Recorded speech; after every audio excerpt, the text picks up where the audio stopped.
जेके मामा चवनि था त तेहरान में महिमान घुराए कूफिन वारो किरदारु ईरान अदा कयो, उन्हनि मामनि जे लाइ अर्ज़ु आहे त पोलैंड जो जेको हेड ऑफ स्टेट आहे या डिप्टी फॉरेन मिनिस्टर 1970 में आयो ऐं उन्हनि खे कराची एयरपोर्ट ते क़त्ल कयो वियो डिप्टी फॉरेन मिनिस्टर खे। छा इहा बि कूफिन वारी रवश आहे? उर्दन जे शाह हुसैन जो महिमान बणियल ख़ालिद मशअल हमास जे सियासी विंग जो अॻूणो सरबराह उनखे ज़हरीली इंजेक्शन मुसाद उर्दन में लॻाई ऐं उनखे बि हमले करे मारण जी कोशिशि कई वई। छा उर्दन जे शाह हुसैन बि कूफिन वारो किरदारु अदा कयो?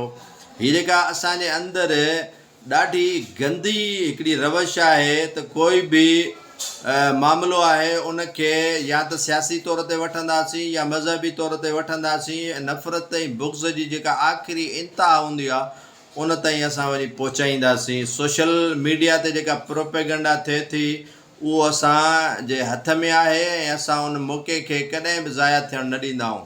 न को असां ॿाहिरि जी दुनिया जी पॉलिटिक्स खे सम्झंदा आहियूं, न ई वरी ॿाहिरि जे दुनिया जे मकारनि खे सम्झी सघंदा आहियूं।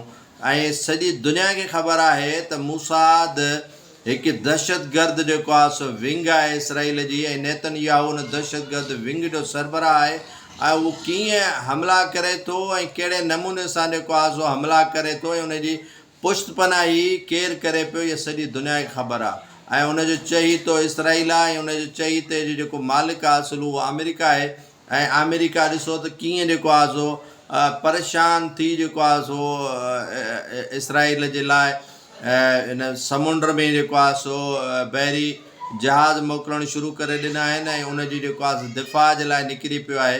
त इन मां अंदाज़ो थियणु खपे त हक़ीक़तूं कहिड़ियूं आहिनि ऐं कंहिं ते इल्ज़ाम लॻाइण खां पोइ कंहिंखे मसलिक तौर ते ॻाल्हाइणु, कंहिंखे मुल्क सां दुश्मनी हुजण तौर ते ॻाल्हाइण खां पहिरियां तारीख़ुनि जे हक़ाइक़ुनि खे ज़रूरु सम्झणु खपे त इहे तारीख़ छा थी ॿुधाए, तारीख़ छा थी चवे।